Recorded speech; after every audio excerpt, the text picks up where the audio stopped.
Boa noite, meu povo.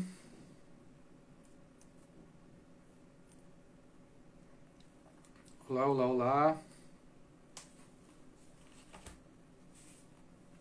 Vão entrando aí, vão enviando, compartilhando com as turmas.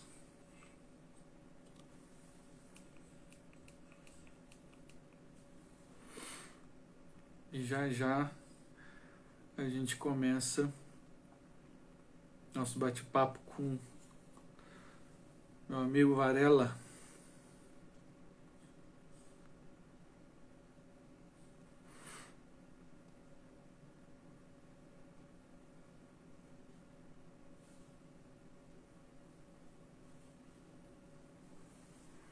Boa noite, boa noite.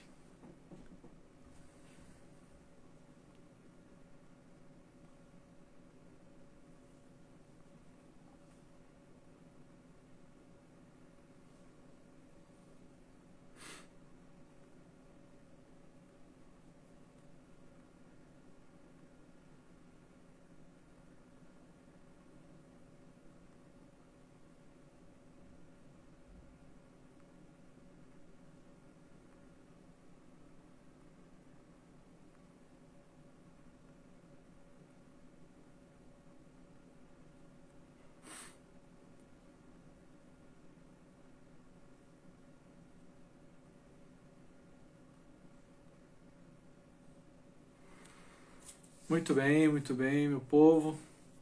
Boa noite. Veri, boa noite. Meu amigo André, como vai? Boa noite. Bom, boa noite a todos. Uma alegria estarmos aqui mais uma vez. Convidei hoje meu amigo Varela, Roberto Varela, filósofo, grande amigo aí, coparoquiano. A gente vai tratar um pouquinho aí sobre a questão da beleza na urbanização arquitetônica das cidades, da polis. A gente vai pegar aí o que podemos fazer no mundo caótico, né? Mundo de concreto cinza. Vamos lá, vamos convidar ele. Enquanto isso, vão compartilhando aí.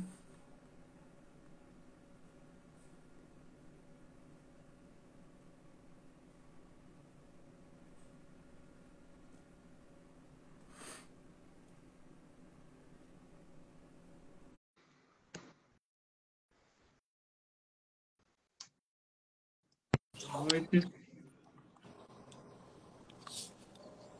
Opa! Fala, meu amigo Varela. Tudo bem, meu caro?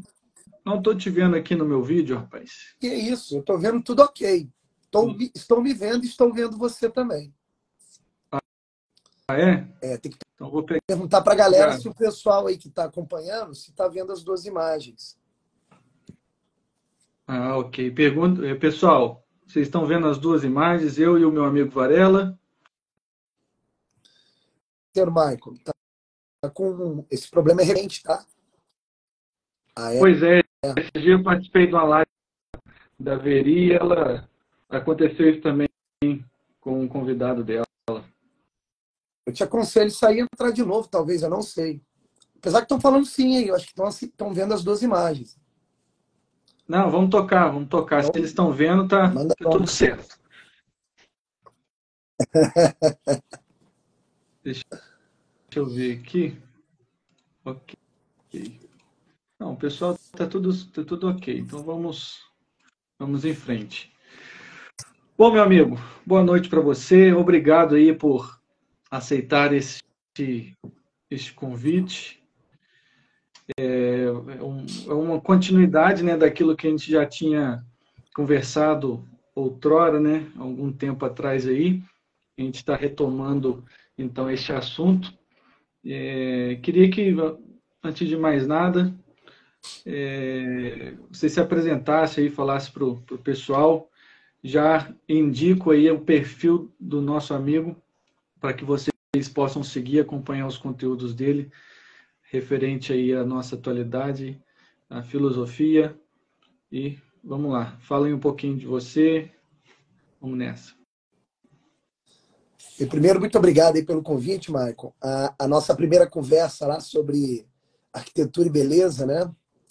No qual você estava ensaiando ali uma espécie de programa de podcast, que depois a gente vai até conversar um pouco sobre isso. Exato. Naquela oportunidade, a gente falou, a conversa foi muito boa, eu acho que essa segunda parte vai dar continuidade aí àquele assunto, porque esse assunto ele é vital, né? Todo mundo que está aqui acompanhando a live sabe que toda vez que a gente, de algum modo, entra em contato com algo que é belo, algo dentro de nós é alimentado, né? Então, eu creio que a conversa hoje vai ser muito boa. Mas em termos de apresentação, né?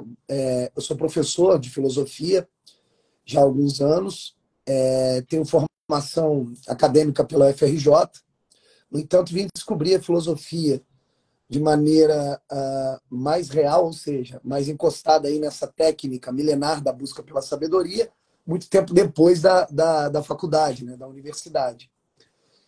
Leciono filosofia para adolescentes da educação básica, propriamente do ensino médio, e faço um trabalho aqui também no Instagram, né?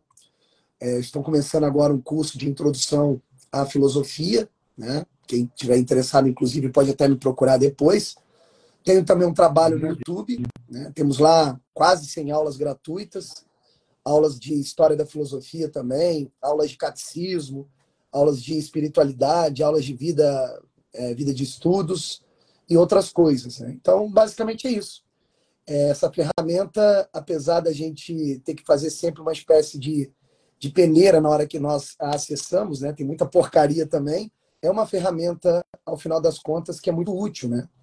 Nos faz conhecer também coisas maravilhosas, conhecer pessoas, né, do mundo inteiro, e também é uma ferramenta para a gente ajudar, né, na busca da verdade, do bem e da beleza, que formam aí a grande finalidade da existência humana. Então, basicamente é isso.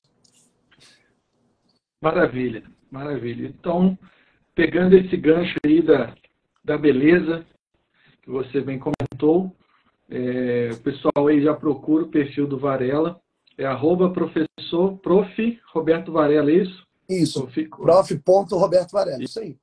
Isso, que aí vai ter lá um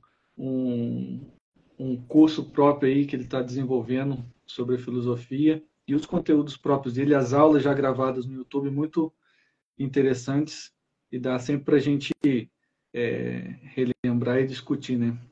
Muito bem.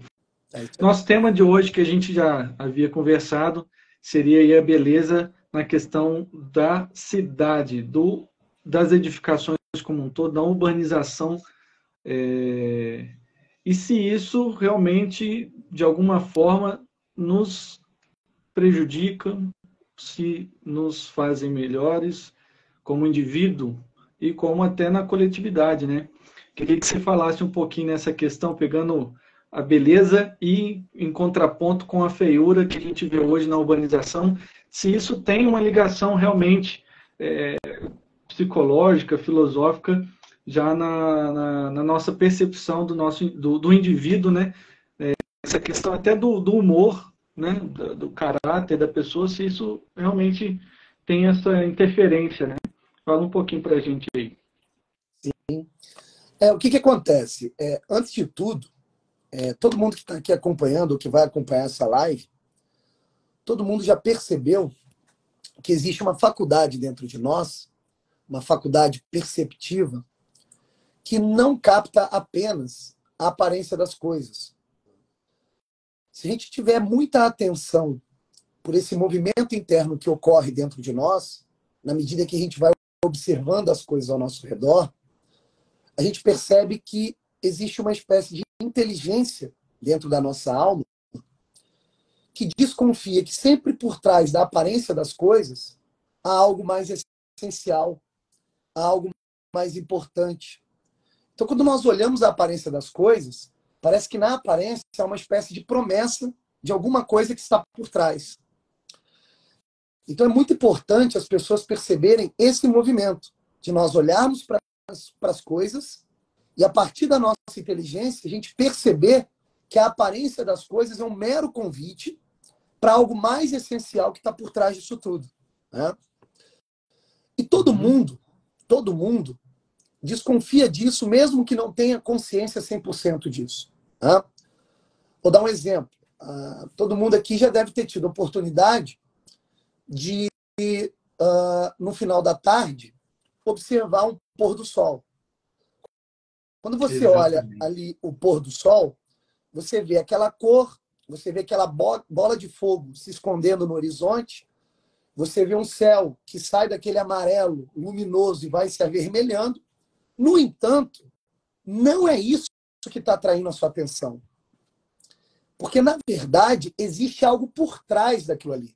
Aquelas cores, aquelas formas sensíveis, elas fluem para nós como uma espécie de promessa que algo mais essencial está ali por trás.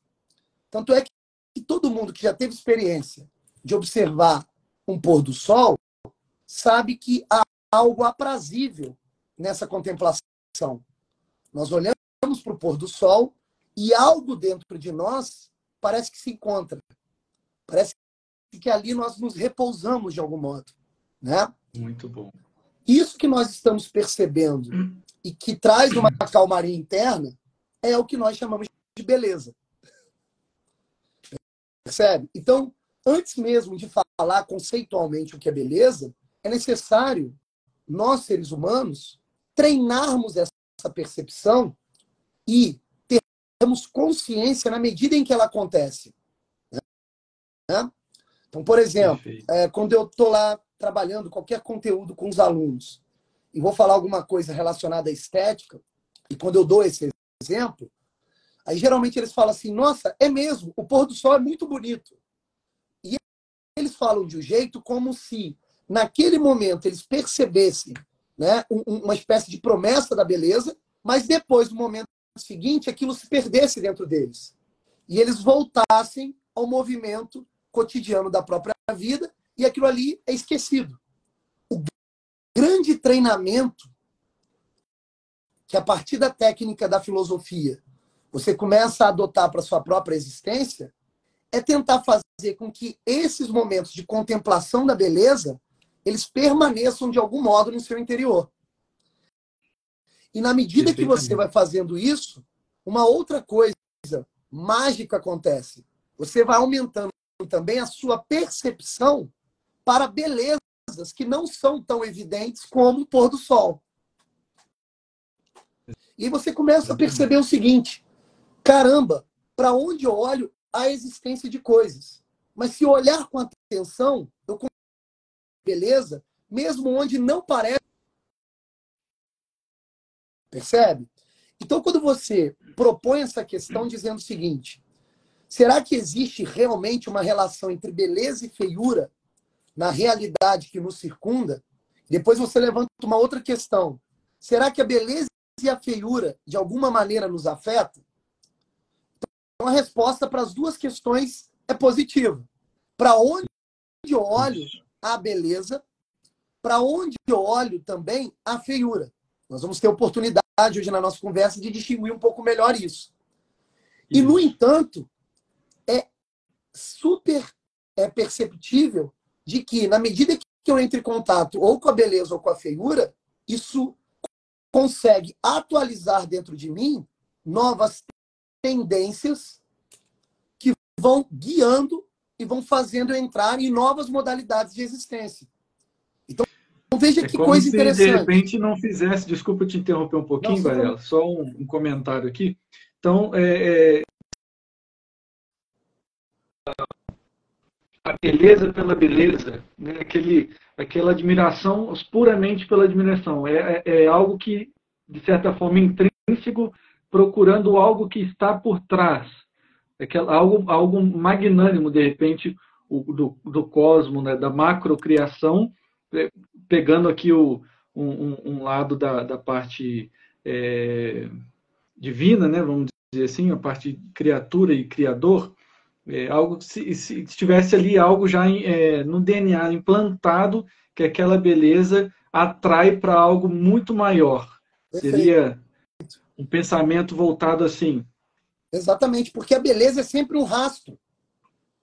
A beleza, ela não se apresenta em si mesma. A beleza está sempre incorporada em alguma coisa que nós estamos percebendo com sentidos. Só que quando você começa a prestar atenção naquele aspecto sensível, naquele momento, você percebe que tem outra coisa por trás. E o que você faz? Você se esforça intelectualmente para perceber isso que está por trás. Quando você chega nessa outra camada por trás, há um outro convite, há um outro rastro. Então veja que coisa impressionante. Se nós conseguimos olhar para a realidade física, bruta, material ao nosso redor, e nós já percebemos um convite para algo a mais, significa dizer que são várias camadas de beleza, uma se superpondo à outra, que eu tenho que trafegar como se fosse numa escalada. Muito bom. Atualizando em mim um esforço espiritual, intelectual. Percebe a questão? Então a beleza, ela aparece para nós no primeiro momento sempre como um rastro. Quando eu falo assim, olha, o pôr do sol é belo, eu não estou falando que a beleza está inteira no pôr do sol. No pôr do sol. O que eu estou dizendo é que o pôr do sol é um rastro que me chama a atenção para algo ainda maior que está ali por trás. Existe ali uma notícia de mistério. Toda beleza é um atrativo para o mistério. E é da característica natural do ser humano, justamente pelo fato do ser humano ter a sua capacidade intelectual, o ser humano ele tem uma tendência natural ao mistério. Então, como deve ser a conduta humana nesse caso? O ser humano ele deve se lançar por inteiro nessas pistas, se deixando levar por esse mistério prometido, por essa realidade que está por trás. Então, o que nós temos que fazer? Nós temos que recuperar essa característica natural que nós temos, que por vezes ela está sufocada, e de tanta sujeira que tem dentro da nossa alma, ela está sufocada. Nós temos que retomar aquele caminho no qual eu olho para as coisas e eu tenho que entender que as coisas, elas são um rastro para uma coisa maior que está por trás. Qual a diferença entre o homem que tem sensibilidade para a beleza e um outro ser humano que tem essa sensibilidade amortecida e sufocada? O ser humano que tem sensibilidade para a beleza, ele percebe sempre nas coisas belas, sensíveis, um rastro para algo maior. Enquanto que aquele que tem esse senso estético sufocado, ele vê a realidade como algo chapado, como algo que só está naquele plano. Ele até é captado por aquela beleza física, bruta, naquele primeiro momento. Mas na hora que o mistério o chama, ele não tem o olhar para acompanhar esse chamado. Percebe que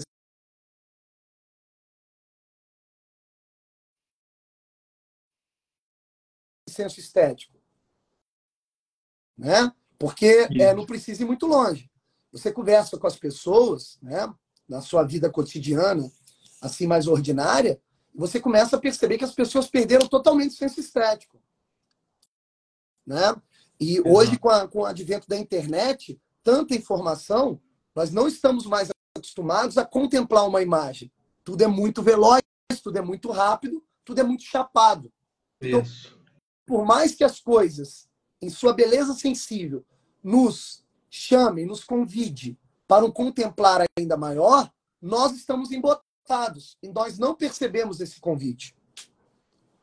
E, consequentemente, com isso também acaba que o não admirar para a beleza, esse olhar clínico, esse olhar educado para a beleza, acaba que, né, as pessoas, de modo geral, perdem até a criatividade, né? Como consequência, né, não tem mais aquele... Isso se deu também, claro, devido aí à questão da Revolução Industrial e tudo mais, essa questão linear, né, de produção em massa. Aí vem a internet, como você bem comentou, tudo muito rápido, tudo muito imediato demais, e não tem esse treinamento para o belo e acaba, de certa forma, perdendo até a criatividade, né? Exatamente. Porque, veja bem, se quando eu olho para as coisas exercem sobre mim um convite para algo ainda maior que está por trás, basta um pouquinho de meditação para você compreender o seguinte: bem, se sempre tem uma faixa, uma por trás da outra, é necessário supor, depois de algum esforço racional, que exista a beleza em si na última faixa.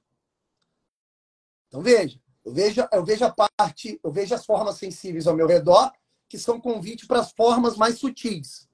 O meu intelecto vai acompanhando esse rastro. Então é de se supor que ao final dessa caminhada, a beleza em si se apresenta. E a beleza em si é o quê? É o próprio Deus. Então veja, é necessário supor que Deus exista e que ele criou todas as coisas. E esse Deus está por trás de todas essas camadas, nos convidando a contemplá-lo em última instância. Uhum. Agora veja, nós, seres humanos, somos a imagem e semelhança do próprio Deus. Então esse convite, ele não é de mera contemplação. Ele também é um convite para uma cocriação. Então veja, se eu consigo supor que existe um Deus criador que depositou ordem, harmonia, integridade, beleza, depositou ser nas coisas, na medida em que eu suponho a existência desse criador, eu também sou convidado a criar junto com ele. Só que tem um detalhe. A minha potência criativa, ela só pode ser atualizada na medida em que eu consigo contemplar essas diversas camadas de beleza. Se o meu senso estético está embotado, obviamente a potência criativa não consegue se atualizar. Perfeito. Só que aí ocasiona um problema psicológico muito sério. Porque, veja bem, o instinto criativo continua aqui dentro de mim me empurrando a criar. Só que como eu não tenho um senso estético apurado e limpo, e eu não estou contemplando a beleza, eu tenho uma guerra interna dentro de mim. De um lado, o impulso criador, só que de outro lado, a falta de contemplação estética da beleza. Então, eu tenho um desejo de criar, mas não tenho as ferramentas para isso. É isso que em filosofia nós chamamos de pobreza de imaginário. A minha imaginação é pobre, é embotada, porque ela tem pouca coleção de modelos belos. E aí o impulso criativo continua dentro de mim. Ferrou. Porque eu vou ter que arrumar um jeito de satisfazer esse impulso, no entanto, com uma ferramentaria pobre. E pior ainda, aquilo que é alimentado no nosso cotidiano é algo totalmente controverso, né? E aí, além de não alimentar positivamente pela beleza, faz esse contraponto do inverso, né? Exatamente. Então, além de você ter poucas ferramentas por pouca contemplação à beleza, ainda o seu imaginário ele fica lotado de feiura, do que é inverso à beleza, da desordem, da desarmonia. Então, veja, a imaginação das pessoas hoje em dia, infelizmente, é um conjunto caótico de várias figurinhas, sem nenhuma hierarquia e sem nenhuma ordem. E aí, o que vai acontecer? Na medida em que esse impulso criativo continua dentro de mim, eu vou pegar ali de maneira aleatória, geralmente movida por certas paixões corriqueiras e momentâneas, e vou começando a construir ali um Frankenstein. Mas veja, isso não é criatividade. Isso é o oposto de criatividade. Porque, no fundo, os Frankensteins que você está ali criando vão ser sempre cópias muito fajutas daquela notícia raríssima de beleza que você teve da sua visão chapada do mundo. Percebe a questão? É por isso que as pessoas hoje limitam o próprio mundo à materialidade das coisas. Pois é. Então elas vão a trabalhar e manipular eles vão manipular a realidade material através desse impulso criativo, perdendo essa sensação de mistério, de que existe sempre algo por trás. Então elas ficam limitadas ao mundo material E a ação delas também é uma ação limitada, através de uma manipulação meramente material, guiada por paixões ali que estão bagunçando o seu interior. No final das contas, o que a gente vê? Todo mundo perdido. Todo mundo perdido e vulgarizando a beleza. Nadando na feiura, achando que está fazendo algo belo. É isso que as pessoas... Eu lembro que a minha avó falava muito isso, né? Ela criticava esse tipo de pessoa no jeitinho dela lá. Ela falava que era algo muito brega. Algo brega é isso. É você achando que está ali fazendo algo muito belo, quando, na verdade, o que você está criando é extremamente limitado e chapado. É uma mera manipulação material. Você está criando ali um Frankenstein, um monstro, né? Não está nem percebendo isso. Pois é. Interessante que, parando para perceber, assim, parando para pensar, se a gente pega aí qualquer artista plástico, por exemplo, com suas pinturas, olha sobre tela e tudo. Os artistas famosos, cada um tem sua técnica, o seu modo de pintar, de criar uma bela imagem, uma arte e tudo mais. Se esse artista tem seguidores ou admiradores futuros ou ali no estúdio e tudo mais, esses admiradores, esses fãs, esses alunos e etc., procuram fazer o quê? Tentar ao máximo aproximar o seu modo de pintar o mais próximo possível daquilo que o seu mestre, digamos assim, está fazendo, porque o admira e tudo mais. Agora, pegando esse gancho, o Ratzinger, o Ben 16, ele vai dizer uma coisa sobre a arte que se encaixa perfeitamente isso. Ele fala que a verdadeira arte humana, ela é a aproximação com aquele artista supremo, ou seja, ele ou quanto mais próximo ao Criador, ao Espírito Criador, ele é mais verdadeiro e mais belo, né?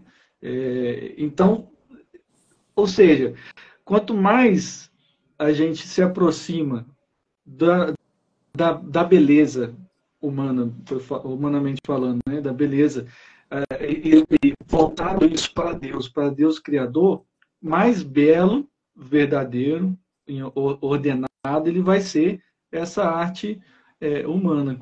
Por quê? Porque se a gente pegar a olhar e admirar um pôr do sol, a beleza, a natureza, aquilo é criatura. Agora, esse rastro que você comentou, esse mistério por trás, que foi o Criador, né, que é o próprio Deus Criador, imagina a beleza e a verdade e a ordem e tudo que está nesse mistério, né? Então, o Ben 16 ele vai falar isso no seu livro Espírito da Liturgia, Introdução ao Espírito da Liturgia, né? Então, quanto mais próximo do Criador ele é, mais a arte humana é bela e verdadeira, né? Perfeito. Uma maravilha isso. Você veja, né, Michael, que o ser humano, quando Aristóteles, lá no auge do paganismo na Grécia Antiga, ele define o ser humano a partir de um conceito que até hoje é repetido aos quatro ventos, que é um conceito importantíssimo, quando ele define o ser humano dizendo: o ser humano é um animal racional e político. O ser humano é um animal racional e político. Quando Aristóteles define o ser humano dessa forma, ele diz uma coisa muito interessante sobre essa definição. Ele diz o seguinte: nós nascemos com os instintos animais já sendo atualizados automaticamente na nossa existência, mas a nossa capacidade racional ela fica como potência dentro de nós. E essa capacidade racional ela só vai se atualizando na medida em que um outro ser racional me oriente. Então veja, é impossível um ser humano desenvolver suas capacidades sem um mestre. Sim. Por isso que ele diz, ó, o homem é um animal racional e político, que pode ser substituído no sentido grego como e-social. Então, o que isso significa? O ser humano depende de um outro ser que já tenha desenvolvido sua racionalidade para servir para esse primeiro como mestre. Perfeito. Só que tem um detalhe. Se eu retorno às Sagradas Escrituras e começo a conceber a existência humana desde o ato da criação, a partir do livro Gênesis, quando o ser humano é criado, não tem sociedade humana. Não tem sociedade humana. É óbvio que o ser humano ele já passa a existir com todas as suas faculdades sendo atualizadas. É verdade.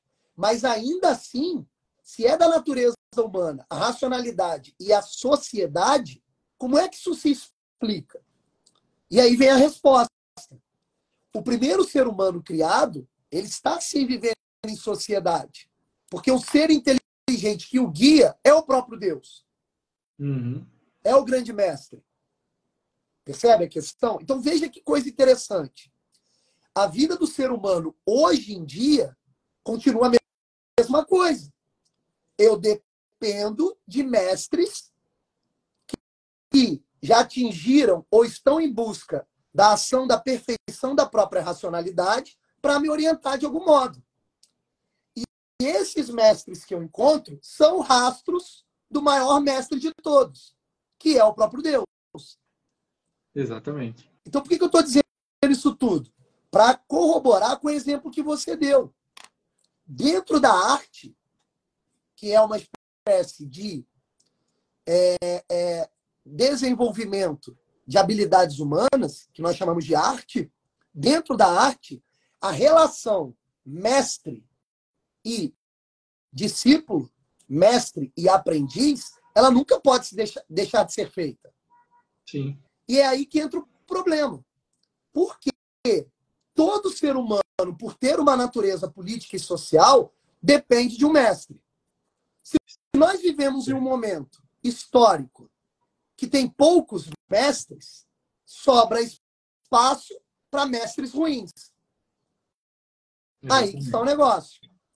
Nós temos que entender que é da natureza humana servir. E você vai servir um mestre, querendo você ou não. O problema é que se esse mestre não for o mestre adequado, ele também vai te guiar, mas vai te guiar para o precipício, para a feiura, para a distância da beleza. Exatamente. E aí esse embotamento do senso estético, ele vai piorando.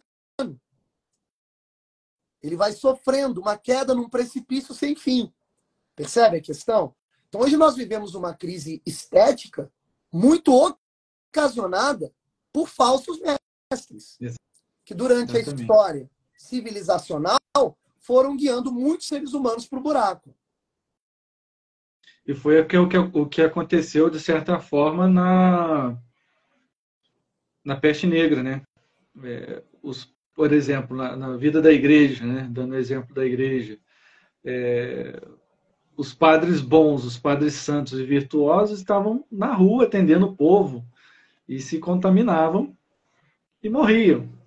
Aqueles que não, né, não dava a vida diretamente, vamos dizer assim, e eram covardes ou até maus ou ruins, né, sacerdotes, por exemplo, foram os que sobreviveram, né, à crise, à peste negra. Então, logo depois, o que veio? Veio uma grande alavanche de coisas ruins, que resultou aí depois protestantismo e renascimento. Exatamente. As ideologias que geralmente influenciam o imaginário do ser humano, movimentam suas paixões e guiam o ser humano para o buraco, todas elas surgem de cabeças pensantes, de pseudos mestres.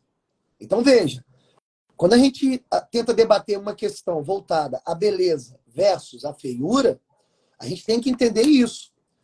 Por mais que a feiura não tenha uma existência substancial, porque no fundo, a beleza vai vencer, ainda assim, enquanto a vitória final não é colocada, essa feiura relativa vai guiando um monte de gente para o buraco.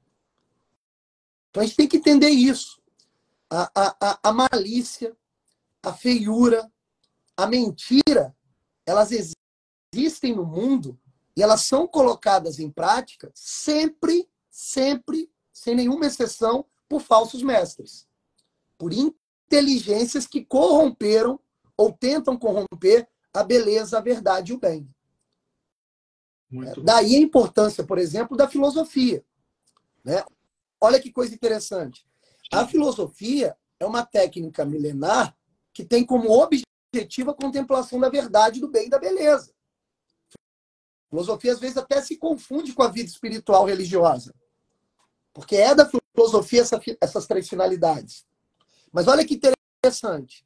Quando a gente fala na palavra filosofia hoje em dia, na hora vem na cabeça das pessoas todo o arsenal histórico da filosofia, que compreende bons e excelentes mestres, filósofos por excelência, que nós chamamos hoje em dia da dita filosofia perene, né, que remonta ali à tradição dos pré-socráticos, Sócrates, Platão, Aristóteles, Santo Agostinho mais tarde, e chegar ali ao seu auge com Santo Tomás de Aquino. Mas você tem também aí os pseudos filósofos, os falsos mestres, que guiaram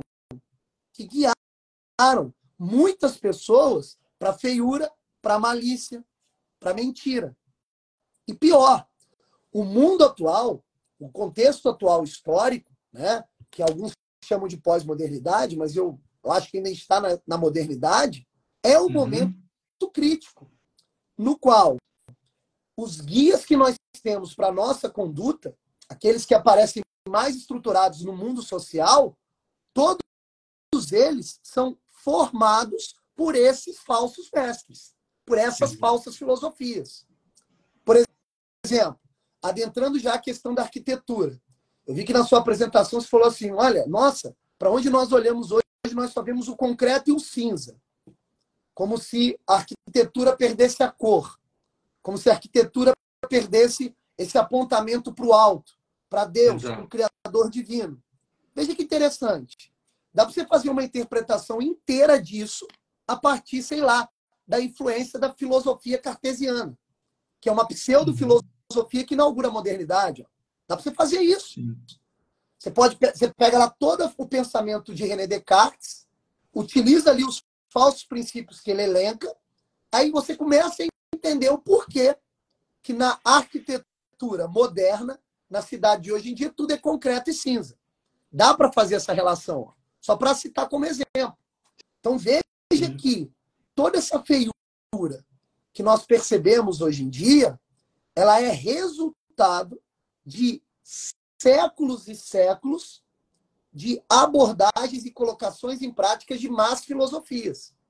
Então não tem como escapar. Sempre tem um mestre que vai guiar os seres humanos para a beleza, ou vão ter os falsos mestres que vão guiar o ser humano para a feiura. Não tem como escapar disso daí. E aí tudo vira um bocado de situações subjetivistas, que deu aí, a gente me corrija se eu estiver errado, deu aí início antes até do Renascimento, essa filosofia do subjetivo, né? Essa ideologia do homem estar no centro, acaba Deus sai do cenário, né? Sai do centro e acaba sendo um culto ao próprio homem em busca da tal liberdade, e acaba que no desenrolar das coisas, a consequência disso tudo é o quê? Voltando aí à questão da arquitetura do urbanismo, né? Urbanização, acaba que a gente tem uma arquitetura fria, sem personalidade nenhuma, tudo igual, tudo cores neutras, né? Que é a famosa tendência minimalista, né? Que teve aí influência já com filosofias comunistas, né? E acaba que a beleza ela é só degradada por conta desse relativismo que se instaurou tanto que agora para tirar está sendo um custo, né? Exatamente. Existe. Do contrário, por exemplo, das cidades históricas que a gente vê aí por Minas, por outras cidades mais conservadas, né, de patrimônio e tudo mais, aquelas cores sempre vivas, né? Claro, houve restauração, obviamente, mas aquela personalidade de uma civilização mais ordenada transmitia essa beleza através do seu cotidiano, né? Colocava a sua marca, a sua impressão ali na sua fachada, na fachada de casa, na fachada da igreja, no interior da sua casa. E a gente perdeu isso, né? É tudo muito vidro, é tudo muito cinza por conta do concreto. Às vezes tem um madeirado lá imitando, né?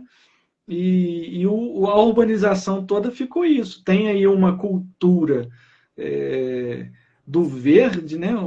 Que tá, na minha cabeça, você pode ter mais propriedade de falar disso do que eu, mas na minha cabeça esse negócio é muito exagerado, uma cultura exagerada à vegetação, ao verde, a não sei o quê. Claro, tudo bem, sem entrar na questão de preservação ambiental, nada disso. É criatura de Deus, merece também assim o cuidado, né? Nós, como Deus nos deu para criar, para dominar, mas é algo muito exagerado e acaba que isso influencia até não só na questão pessoal, como a gente está dizendo, mas temperatura geral da coisa, umidade do ar, e isso prejudica até a saúde, né? De certa forma. Sim, sem dúvida. Mas perdeu-se a personalidade, né, das edificações, das cores.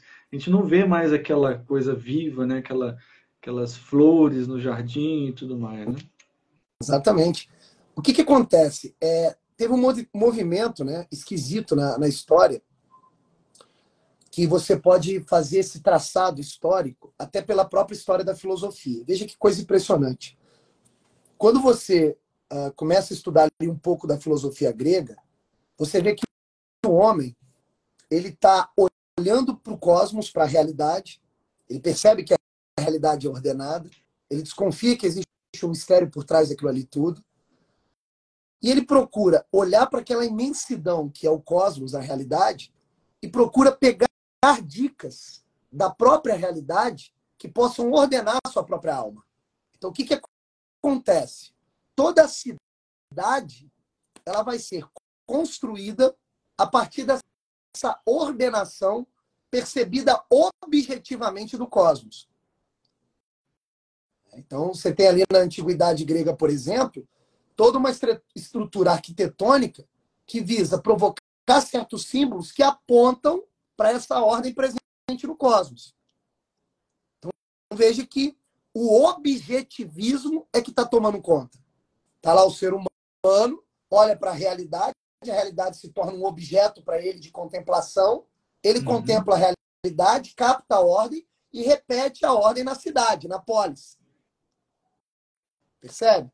Quando você vai para a Idade Média, a coisa sobe ainda de nível.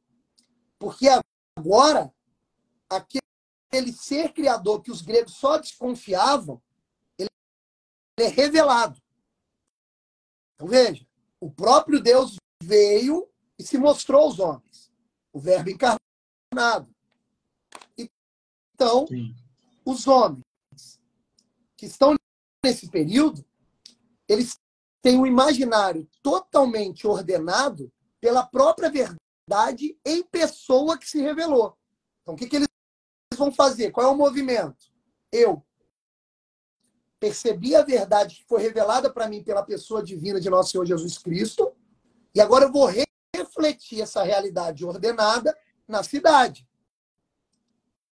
Quando você vê lá as construções das igrejas, e você vê que tudo é um símbolo apontado para essa pessoa, que é nosso Senhor Jesus Cristo, você vê ordem. O problema é quando nós chegamos ali, ao final da Idade Média, início do Renascimento, que a coisa muda de figura. Existe ali um boom científico, uma espécie de revolução científica, que a partir do desenvolvimento de novas tecnologias, que aumentam a capacidade dos 5 sentidos humanos, fez com que o homem entrasse num auto-engano. Que auto-engano é esse? Na medida que ele aumentou a sua capacidade sensível de perceber as minúcias e as coisas maiores do céu, ele começou a acreditar que ele, ser humano, tem superpoderes. O que ele faz? Ele tira o cosmos do centro, que era o centro para os gregos, tira Deus do centro, que era o centro para os medievais, e se coloca no centro. E aí, o que vai acontecer? Com esse antropocentrismo, com o antropocentrismo moderno, o homem passou a pensar o seguinte: não preciso do cosmos, não preciso de Deus, eu domino a natureza, eu domino o cosmos, e agora eu vou disputar com Deus quem é o maior criador. E nasce ali uma corrida desenfreada pela originalidade, que no fundo é uma falsa originalidade. Agora as pessoas querem assinar a obra. Agora as pessoas querem construir uma arte, uma arquitetura, uma teoria filosófica que supere a teoria anterior. Então destrói o anterior e constrói algo novo. Pronto. O que está movimentando agora a produção cultural já não é mais o conhecimento objetivo. Agora é o sujeito enfurnado dentro dele mesmo. É o subjetivismo. E o que vai acontecer? Se o valor agora é superar o antigo, destruir o antigo e criar um novo edifício no lugar, qualquer coisa está valendo. Porque eu perdi o critério objetivo. Eu perdi aquele critério transcendente que me ordena. Qual vai ser o próximo passo? O caos, pô. O caos. Por mais que esse caos não apareça, num primeiro momento, no início da modernidade, de forma evidente. Mas ele já está ali mostrado. Disfarçado, né? Disfarçado. Vou dar um exemplo. Você pega o próprio René Descartes. Vou citar ele como exemplo de novo. Olha como é que é a filosofia do René Descartes. Ele diz assim, ó, a única fonte do conhecimento é o raciocínio lógico do homem. Você fala assim, vai, mais ou menos. Aí depois ele diz assim, não posso confiar nos meus 5 sentidos, que eles podem me enganar. A única fonte é o raciocínio lógico. O que ele acabou de fazer? Ele cortou o elo com a realidade objetiva. Já ficou enfurnado dentro dele mesmo. Só vale o raciocínio lógico. No entanto, ele tem que falar um pouco da realidade objetiva, senão a filosofia dele não serve de nada. Aí não seria filosofia, seria apenas o René Descartes falando dele mesmo. E aí o que ele faz para sair desse problema filosófico? Ele diz o seguinte, só vou considerar como conhecimento verdadeiro aquilo que, da realidade objetiva, pode ser calculado pelo meu raciocínio lógico. Tudo aquilo que não pode ser calculado, eu jogo fora, porque pode ser ilusório. O que ele acabou de fazer? Ele tirou todas as qualidades do mundo, jogou no lixo e ficou apenas com aspecto quantitativo, lógico, que pode somente ser compreendido pela matemática e pela geometria. Pronto. Tirou a cor do mundo, pô. É óbvio que em séculos posteriores, essa influência cartesiana vai chegar na arte e na arquitetura. Então, quando você diz, caramba, hoje tudo é concreto, tudo cinza e não tem cor, é tudo quadrado, e quando não é quadrado, a curva não tem forma, é óbvio que isso que está acontecendo hoje é um filho distante, é verdade, desse cartesianismo que inaugura a modernidade. Só para traçar isso como exemplo. Exatamente. Entende? Não tem saída. Não tem saída. Entramos num rumo, seguindo falsos mestres, que o resultado é esse que nós encontramos. Porque no mundo hoje, quando tem cor, não é só concreto, mas quando aparece a cor não aparece de forma ordenada. Ela é desordenada, fluida, e ela traz suas paixões, tirando novamente a sua atenção intelectual, que é aquela atenção necessária para perceber que por trás das formas sensíveis há um mistério a ser revelado. Então, hoje tudo é válido. Quando a gente diz, ó, hoje tudo é subjetivo e tudo é relativo, é disso que nós estamos falando. Isso. Tudo é subjetivo, por quê? Porque cada um quer ser o criador divino. Não vai conseguir, meu filho, isso é criatura. E quando nós falamos que tudo é relativo, significa dizer o seguinte, bem, quanto mais maluco, melhor é. E nessa busca pela loucura impressa na arte, na filosofia e na arquitetura, o que acaba acontecendo? O valor da verdade objetiva já sumiu há muito tempo. Se tudo é válido, nada é válido. E você pode perceber que os artistas, ou até os arquitetos mais famosos aí, que têm essa ânsia de imprimir ele, né, si próprio, sua marca no seu projeto, na sua arquitetura, na sua arte, esse é o meu método, esse é eu que sou o civil igual o Oscar Niemeyer, né? Coitado dos engenheiros do projeto dele, para calcular aquelas coisas todas lá. Eu quero imprimir a minha... aquela coisa de tentar somente buscar reconhecimento e nome, né? É aquela coisa de... essa técnica soberba. É minha e só minha e pronto, acabou. Né? E o legal é que, tipo assim, o cosmos, a criação como um todo, né? Deus criou o universo, criou o mundo e viu que era bom. Ora, se era bom, era belo. Agora, se a gente pega uma criatividade ou uma criação totalmente subjetiva, ela não se compara em nada não chega nem perto da beleza, porque ela não tem essa bondade, ela não tem uma verdade revelada, né? Ela só busca apenas trazer aquilo ali que é um simbolismo daquilo que não existe até, né? Quando vem aí até umas obras de artes totalmente ilusórias, que você precisa fazer um livro para poder explicar aquilo que o obscuro que está na cabeça do criador, do artista ali, é uma coisa terrível. Você vê o movimento de soberba, né? Porque, na verdade, quando o cara quer imprimir ele mesmo na própria arte, no fundo, ele não está imprimindo o eu dele verdadeiro. Ele está imprimindo a imagem que ele tem dele mesmo, que é pior ainda.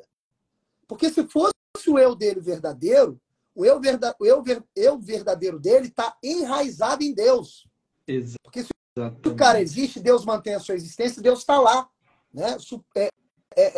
Mantendo aquele indivíduo na existência. Então, quando ele diz assim, ó, eu inventei essa técnica, veja a minha obra de arte como ela é maravilhosa. Aí você vai lá ver e fala assim, nossa, não estou entendendo nada. Você se esforça e fala, não estou entendendo nada. Aí ele diz o seguinte, venha comigo, vou te ensinar a entender a minha obra. O que esse cara está fazendo? Ele está refletindo na própria obra a imagem que ele tem dele mesmo, mas não é o eu verdadeiro dele. Uhum. Ele quer mostrar para você ali um conhecimento esotérico, misterioso, que só ele tem, que só ele inventou. Ele está te chamando para um clubinho. Ou até um problema interior dele, né, que ele tenta expressar ali na sua arte, né? E é um desconstrutivismo que acaba na anarquia da arte, né? Não tem regra, não tem mais... Assim como lá na Idade Média, para os artistas, né, principalmente, para você projetar ou criar uma arte, até o Renascimento, por exemplo, ter a arte gótica, precisava um padrão tinha um padrão regente ali, né? Precisava ter seguir aquelas normativas até da arte bizantina, que era a mais elaborada, né, até então. Precisava seguir um padrão que mostrasse, de certa forma, a divindade, né, aquilo que estava sendo representado, ao mesmo tempo com a técnica difundida ali pela igreja, pelos bizantinos, no caso, né? Perfeito. O movimento é sempre o mesmo. Ele é tradicional porque ele é natural. Qual é o movimento? Sim. Eu me maravilho com a ordem me dá pistas que existe um Criador, eu me maravilho com isso. Desse maravilhamento, o que eu faço? Eu construo um método para contribuir com a criação divina, passo a ser um co-criador, e colocando esse método em prática, como co-criador de Deus, eu exponho através da arte, da arquitetura, beleza. Então, na verdade, qual é o papel do arquiteto e do artista? Vou chamar ali os dois como artistas, tá? Qual é o papel do Sim. artista? É fazer esse caminho.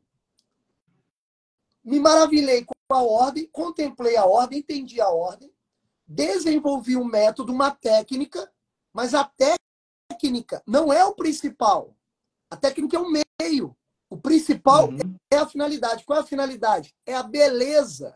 Eu quero expor com a minha arte mais um rastro de Deus. Assim como o cosmos expressa para mim.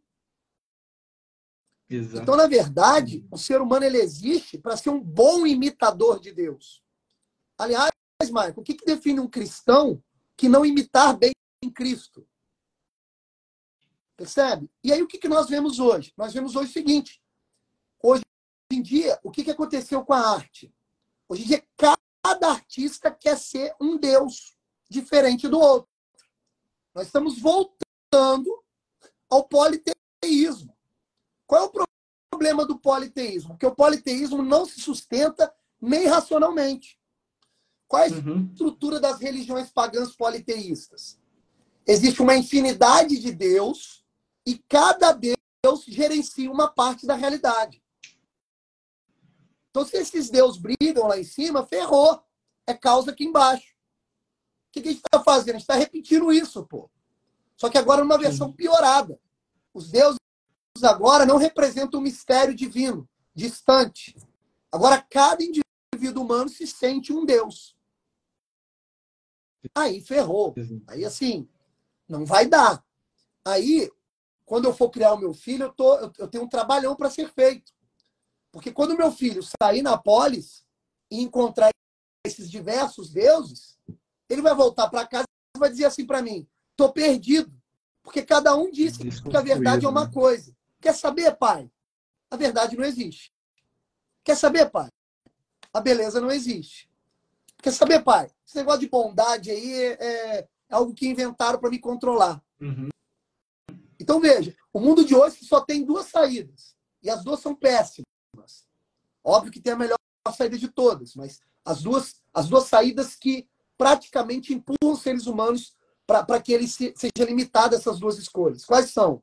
Ou você se embrutece numa rigidez materialista, calculada e fria, ou você se dissipa no caos, na desordem, no relativismo.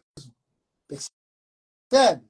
Então a pessoa, ou ela é extremamente rígida, perdeu aquela cor da vida, ela não tem mais uma força vital de contemplar a realidade, porque agora tudo para a vida dela é calculado, né? É uma espécie, hoje em dia a gente chama isso de uma espécie de vida burguesa, sabe? Tudo é calculado. Ah, não sei se eu vou casar, se eu for casar tem que ser separação total de bens. Ah, não vou ter filho, porque não tem condição financeira. O cara está embrutecido e rígido dentro de um cálculo. Né? Vamos comparar isso, Michael, ao concreto e as arquiteturas geométricas retangulares. As casas hoje, né, são todas assim. Ou então vem a segunda perspectiva. Eu tenho que me dissolver no caos. Porque para onde eu olho, eu odeio o concreto, odeio o cinza. E quando você acha que o cara vai se salvar, ele diz assim, eu adoro as cores, eu adoro o caos, as cores desordenadas. Eu quero me dissipar no caos.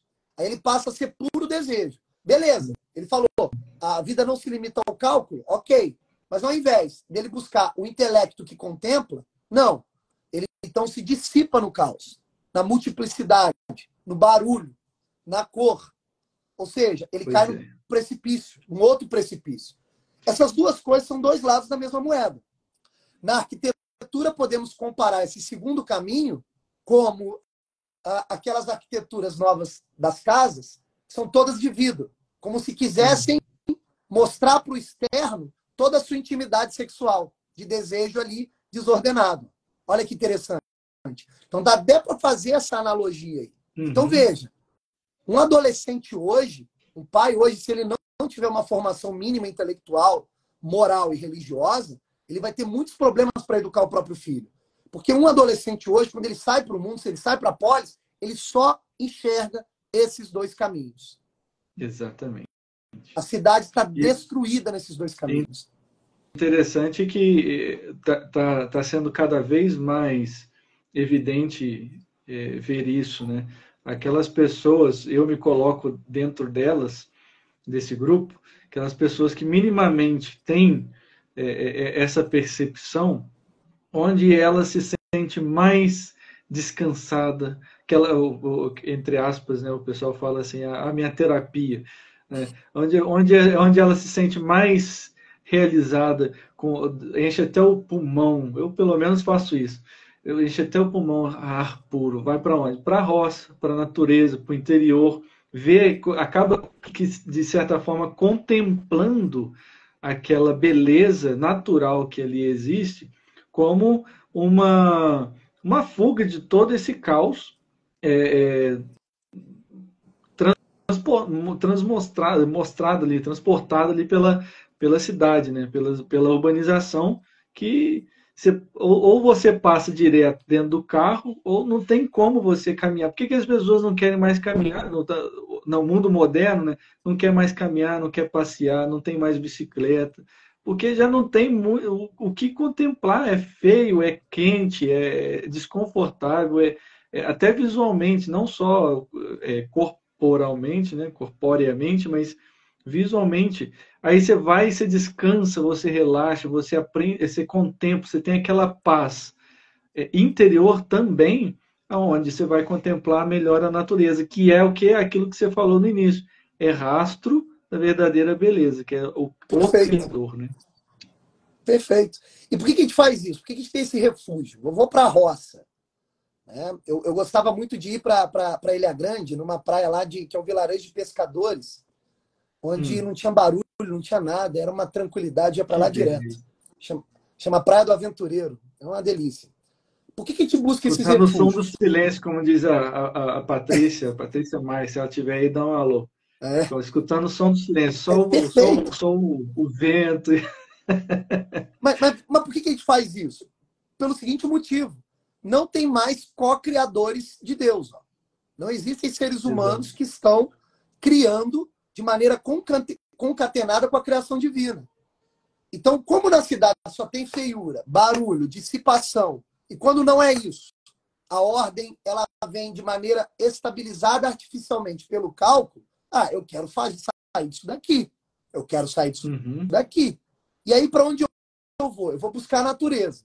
Vou para a roça, vou buscar a natureza, a vida mais simples. Mas por que eu faço isso? Porque a minha vontade, mais ou menos ordenada, quer beleza. Exato. E como não encontra a melhor beleza possível, que poderia ser pela criação humana, concatenada com a criação divina, com a ordem divina, que seria a boa arquitetura e a boa arte, como eu não encontro isso na cidade, eu aceito a natureza. Eu aceito a natureza. Porque, pelo menos na natureza, eu não tenho aquele óculos escuro que me colocaram na vista, que eu não consigo enxergar mais ordem em nada. Pelo menos ali eu tenho a ordem bruta do próprio cosmos, a própria natureza fluindo. Então é um refúgio nesse sentido. Por isso que a gente faz isso, né? Uma sociedade em que não tem ordem moral, não tem ordem para mais nada, né? Tudo pode parecer clichê falar de relativismo e tudo mais sempre, né? Mas já não tem mais ordem para nada. A música é um caos, a cidade é um caos. Dentro de casa não tem beleza para ver, é uma desordem total. Acaba que a pessoa sempre está mal-humorada, formam os filhos, né? Os filhos vai crescendo dentro desse ambiente caótico no geral, né? E a gente só transmite para as futuras gerações essa dependência, esse distúrbio, né? Certo, esse desconstrutivismo que veio ao longo do tempo, ao longo dessas ideologias medonhas, né? Que foi lançado lá atrás, aparentemente boas, né? Para as pessoas da época que estavam lá no seu caos também, no seu mundo caótico, viu aquilo como, oh, não sei o quê, só que dentro da ratoeira, é uma ratoeira, né? Que acabou prisionando e transformando nesse ambiente subjetivo, né? Subjetivo e acaba nem um pouco harmônico, né? Aí a gente tem desordem. Na beleza tem desordem, na arquitetura tem desordem, nas leis civis, inclusive, e desordem até dentro de casa, né?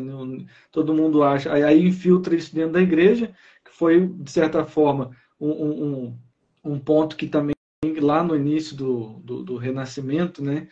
Foi uma coisa que aconteceu dentro da igreja, inclusive, o Papa Nicolau V, se eu não me engano, Nicolau V estava vindo de volta para Roma, né? Roma estava um caos danado, pobre, onde ele tentou fazer com que a coisa melhorasse, ele fez o quê? Ele tentou trazer o Renascimento, aquela arte renascentista, para dentro da igreja, com a boa intenção, coitado, com a boa intenção de que a igreja catequizasse a ideologia, essa filosofia nova que estava transformando. Ele sabia que tinha paganismo dentro do Renascimento, porque o Renascimento é renascer das filosofias pagãs, das culturas pagãs antigas. Ele tentou fazer isso, só que acabou aos poucos fazendo o contrário. Ao invés da igreja catequizar a ideologia, o paganismo, acabou isso sendo contra a igreja aos poucos. De certa forma, foi o que o Concílio Vaticano II tentou fazer. Vamos ser amigos, depois a gente catequiza, depois a gente.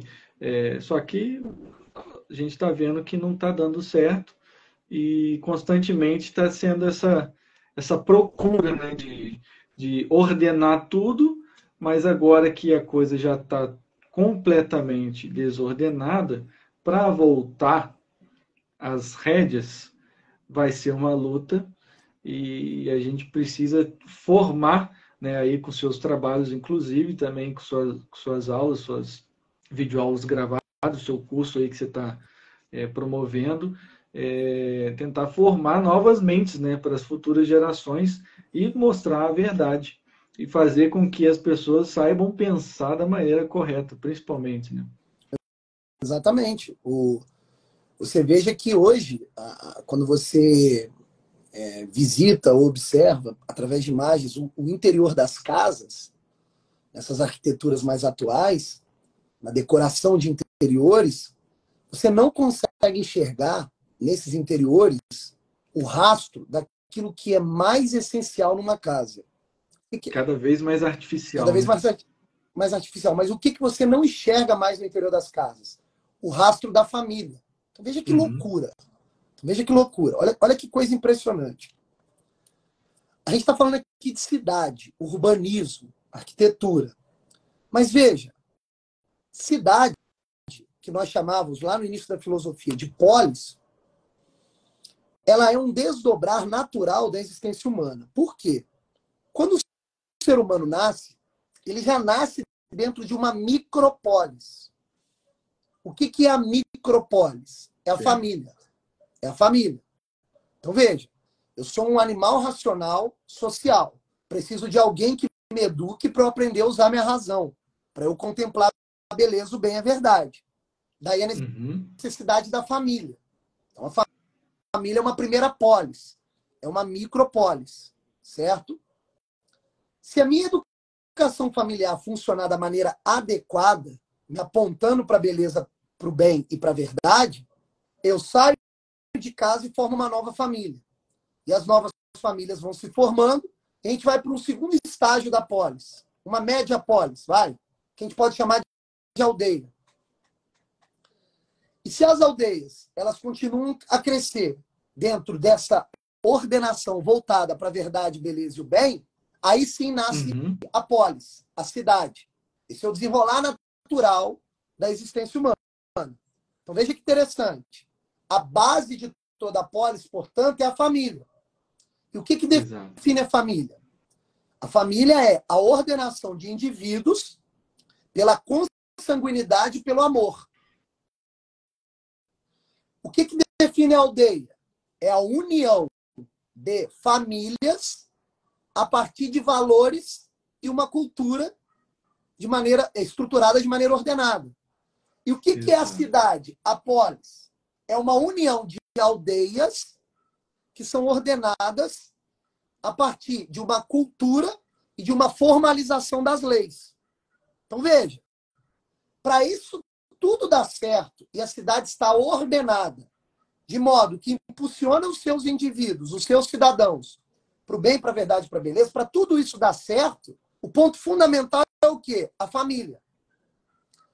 Aí, quando você olha para o interior das casas, como é que as casas hoje são estruturadas?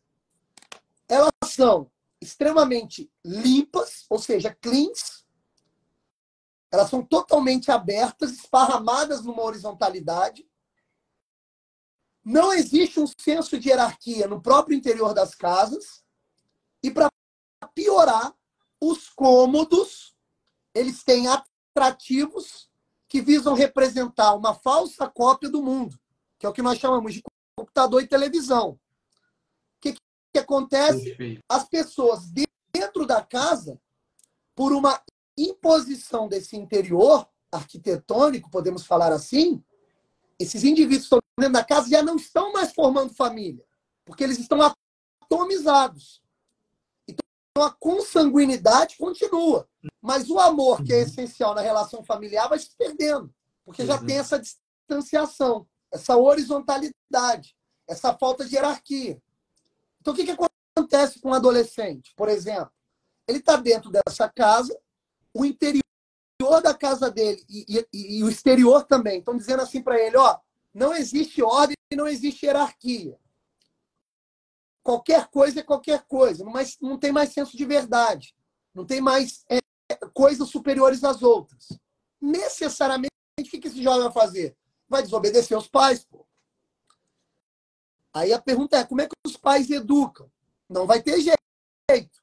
Ou o pai passa a ser um modelo moral, e a partir desse modelo moral, isso vai se transbordando para casa, e a casa vai transformando desde dentro para fora, para retomar essa hierarquia.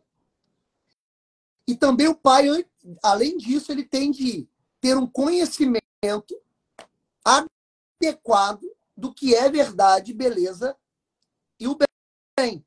Para ele poder também direcionar intelectualmente o filho. Por que eu estou dizendo isso tudo? Para mostrar a importância da arquitetura.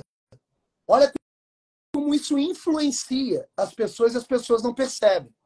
O Mike agora ele perguntou aí. Ele falou sobre o tempo. Né? Ele colocou aí em uns comentários. Olha o que ele colocou. E a aceleração do tempo citadino? Causa ou efeito desse estado de coisas? O que vocês acham? A aceleração do tempo é um efeito dessas péssimas filosofias desde ali do final da Idade Média e início do Renascimento. Né? O que é o tempo corrido? O tempo corrido entra naquela primeira opção que eu falei. Lembra?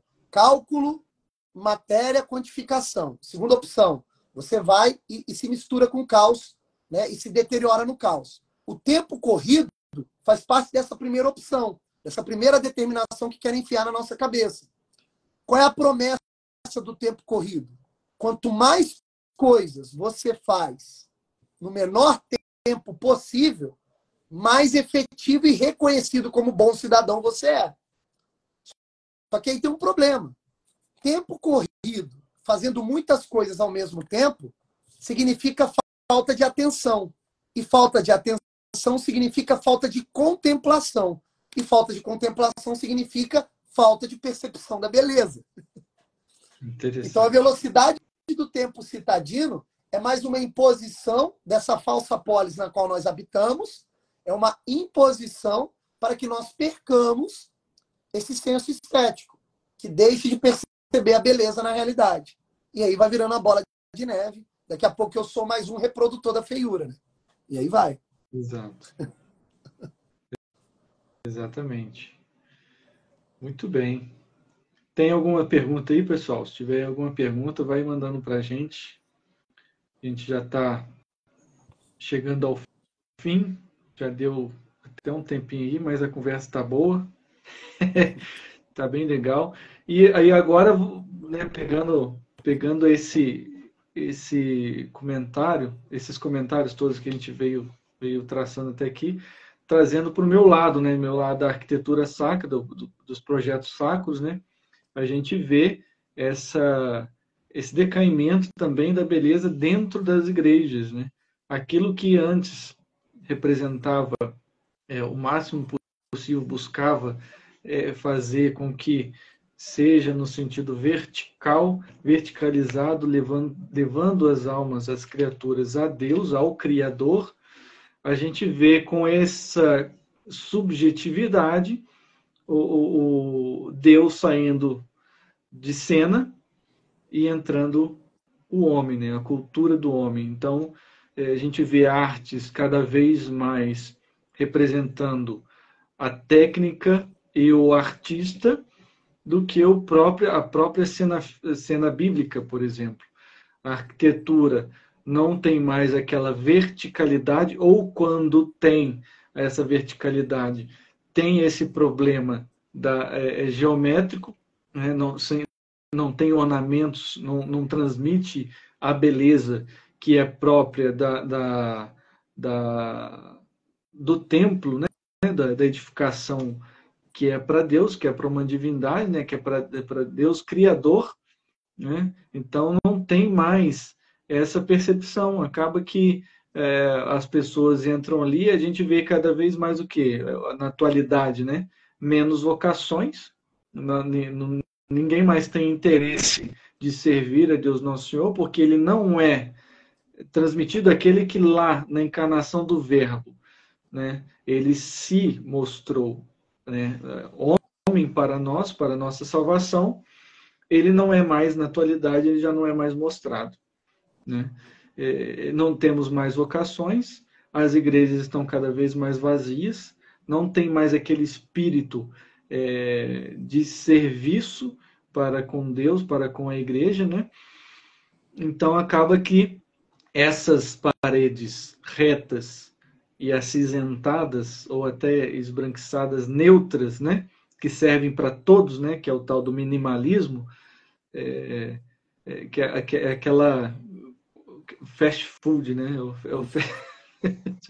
Aquilo que está pronto e serve para qualquer um, independente do que seja, se é casa, se é prédio, se é templo religioso, se é igreja, se é tudo, aqueles caixotes prontos, pré-moldados, né? Pré-fabricados, que se encaixam lá. Recentemente, acho que agora no final do ano, no início do ano, a gente viu aí um concurso em Roma para aprovação de projeto de 2 capelas lá. Não me esqueci o nome agora. Posso procurar ali depois e mostrar. Eu já postei isso outras vezes no meu story aqui, mas eu posso colocar de novo. Em Roma, meu Deus do céu, 2 capelas completamente sem simbolismo nenhum, mal tem uma cruz e sem o crucificado, né?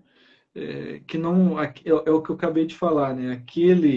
O verbo que se fez carne, que veio até nós se mostrar, ele já não é mais mostrado, não tem mais aquela dignidade de casa de Deus. Então é apenas, aí eu faço o geral, né? As casas, as cidades, a polis como um todo, a urbanização. e, inclusive, as igrejas acabam sendo apenas salas de convivência, construções para aglomerar pessoas. Basicamente, é máquina, né, de morar, um lugar de morar, de dormir só também, né? E a gente Perfeito. vê aí perda da fé, inclusive, né? A moral já foi embora, né? A gente já não vive mais aquela moral e os bons costumes que tínhamos, né? E a degradação da beleza e a perda, né, desse sensível para a beleza, a gente acaba formando uma sociedade fraca, sem criatividade, sem percepção de beleza, porque está tudo relativo, e sem fé nenhuma. É a volta do paganismo mais uma vez, não foi só no Renascimento, não. Sem dúvida.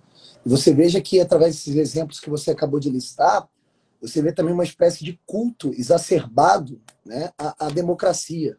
Exato. Eu não estou falando aqui de política, né, mas democracia no sentido de que a democracia, quando os gregos criaram lá atrás, eles criaram como um sistema de governo no qual o poder é dividido de maneira igualitária entre todos os cidadãos, inclusive entre os cidadãos que não têm nenhuma vocação política. Exatamente. E, por exemplo, Platão e Aristóteles vão criticar muito a democracia. A democracia, ela é tão voltada, nesse sentido de nascente do grego, tão voltada à corrupção, que um dos atos mais escandalosos da democracia grega é a condenação da morte de Sócrates. Veja, a democracia grega condenou o maior dentre os gregos, o maior dentre os sábios. Isso é o quê? Isso é uma perda da ordem, uma perda da hierarquia. Quem dominou foram os sofistas. O que os sofistas diziam na Grécia Antiga? Não existe a verdade, tudo é relativo. Eles tomaram conta da democracia com habilidade argumentativa, corromperam ela desde dentro, condenaram Sócrates à morte. Aí, quando você traz esses exemplos à tona, isso é uma repetição disso. Se você entra dentro de um templo religioso e a primeira coisa que você percebe é uma horizontalidade, todo mundo do mesmo tamanho, me desculpa, não tem ordem. O rei não está no trono. O rei não está no trono. Jesus se transformou em mais um indivíduo humano que está aqui na relação social com a gente. Tudo horizontalizado. E ai de Jesus se ele não fizer o que eu quero. Veja, a arquitetura, isso não é brincadeira. Ela te impele a ter esses raciocínios dentro da sua mente. Daqui a pouco você está pensando nesse negócio. Exato. Quando você diz que a fé diminui por conta disso, é evidente que isso vai acontecer. Porque o que é a fé? A fé é uma virtude sobrenatural, doada por Deus, que ilumina o nosso intelecto e reordena o nosso intelecto para as verdades divinas. Porque, veja, meu intelecto, naturalmente, só com o seu esforço, ele não vai conseguir chegar até lá. Então, Deus nos empresta essa virtude aí sobrenatural, nos doa isso. E essa virtude sobrenatural ilumina nosso intelecto e te redireciona para ele. Ora, se eu chego no templo religioso, onde o rei não está no trono, como é, então, que eu vou enxergar Deus como o autor dessa virtude sobrenatural que é doada ao meu intelecto? Eu perdi o referencial, caramba. Está tudo horizontalizado dentro lá do lugar que era para ser divino, que deveria ser apontado para o rei. E não é. Exato. E aí vem as outras coisas, que são ainda piores, infelizmente. Daqui a pouco tem o quê? Música ruim. Aí você é assim, caramba, que barulho. Veja, barulho é o quê? Barulho é caos. Barulho é ritmo tribal, animalesco. Se eu fico batendo um batuque aqui agora no mesmo ritmo, eu vou acessar em você, que é outro ser humano, não o seu intelecto e a sua vontade, não o seu lado espiritual. Eu vou acessar em você as paixões, pô. Aí daqui a pouco eu tô chorando, achando que Deus está tocando meu coração. Isso é muito sério. Exatamente.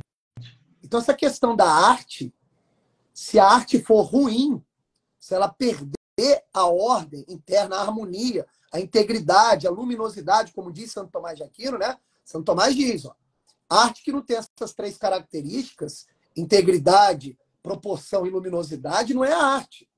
Então, se a arte perde isso, aí ela se animaliza. Ela se torna algo voltado apenas às paixões. Se eu faço esse batuque, eu movimento o cachorro. Se eu faço esse batuque dentro de um templo religioso, eu vou estar movimentando a parte cachorro que tem dentro de mim, que são as paixões animais. O imaginário está poluído por isso. Então, assim, como é que eu vou participar da religação com Deus, meu Deus do céu? Não vai ter jeito. Essa relação vai ser quebrada. Não tem intimidade com Deus. Deus é uma pessoa. É uma pessoa que é o rei. Eu tenho que me humilhar perante a ele e obedecer a hierarquia. E para isso o templo religioso, enquanto arquitetura, ele tem que me motivar a me humilhar perante ao rei. Se o templo não faz isso, está tudo errado. Né? Sim. É difícil. Muito bem. Muito bem, meu caro. Vamos aí nos despedindo. Foi muito bom tê-lo aqui, esclarecedor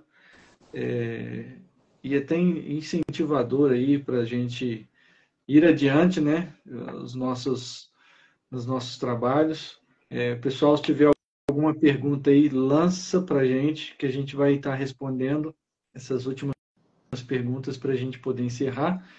E se, claro, tiverem aí novos temas para nós, envie para nós no direct, para mim ou para o Varela, que quem sabe a gente faça uma próxima live com a sugestão de vocês dentro desses nossos comentários. Maravilha. Maravilha. Muito obrigado, então, viu, Maicon? Que é isso, né? Me senti honrado. Muito obrigado. Obrigado a todos. Muito bom mesmo. Excelente conversa. Muito bom. Muito obrigado, pessoal. O pessoal que ficou aí até este momento, até o finalzinho. Deus lhes pague. Siga lá o Varela. E, deixa eu ver, apareceu uma pergunta.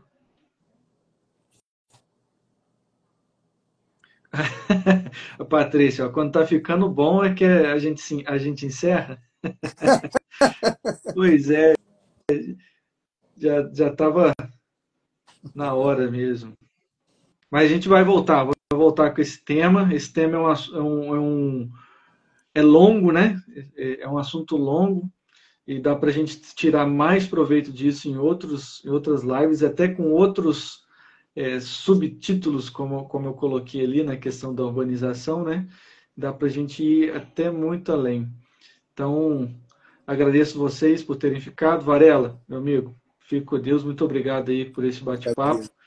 A gente vai conversando mais vezes aí e vamos marcar num outro momento mais conversa como essa. Um abraço, meu amigo. Fique com Deus.